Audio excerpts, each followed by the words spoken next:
Hello everyone, welcome to my channel. आज हम लोग मैरिज जो हमारी मुस्लिम मैरिज होती है उसके बारे में हम लोग डिस्कस कर रहे थे। तो आज हम लोग पढ़ेंगे इद्दत पीरियड के बारे में। बहुत ही इजी है, ध्यान से सुन लेना, 2 मिनट में कंप्लीट हो जाएगा। इद्दत पीरियड क्या होता है? जब भी एक मुस्लिम वाइफ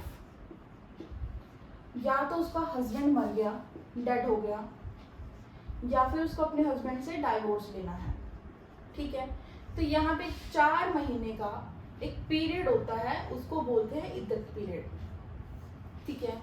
इस 4 महीने के अंदर ये चीज ऑब्जर्व की जाती है कि जो उसकी वाइफ है कि वो क्या ना है, वो प्रेग्नेंट तो नहीं है, ठीक है। अगर वो प्रेग्नेंट होती है, जो वो बच्चा होगा वो बेसिकली क्या होगा, उसको लीगल माना जाएगा, ठीक है। तो यहाँ पे इद्दत पीरियड ऑब्जर्व करना बहुत जरूरी है। जब एक वाइफ को या तो उसका हस्बैंड मर गया, उसको दोबारा से मैरिज करनी है, उसको रीमैरिज करनी है, देन यहाँ पे इद्दत पीरियड देखा जाएगा, ठीक है। तो ये था हमारा छोटा सा कंसेप्ट। बट अब यहाँ पे एक और चीज आती है, ठीक है, कि अगर इद्दत पीरियड के अंदर ही मैरिज कर ली जाए, अगर इद्दत पीरियड के अंदर मैरिज कर ली जाती है, देन वो क्या बन जाती है? वो बन जाती है वॉइड, ठीक है। During this time she can not remarry. अब यहाँ पे कहा गया कि इस इद्दत पीरियड के अंदर वो रीमैरिज नहीं कर सकती, बट अगर वो करती है देन वो क्या हो जाएगा? वॉइड हो जाएगा।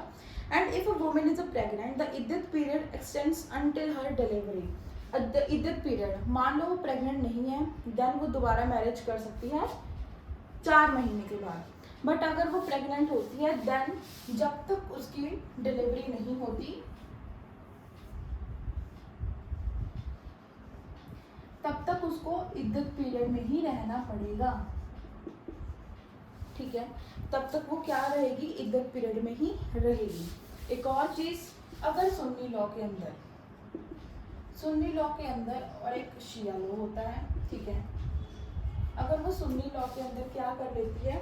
मैरिज कर लेती है।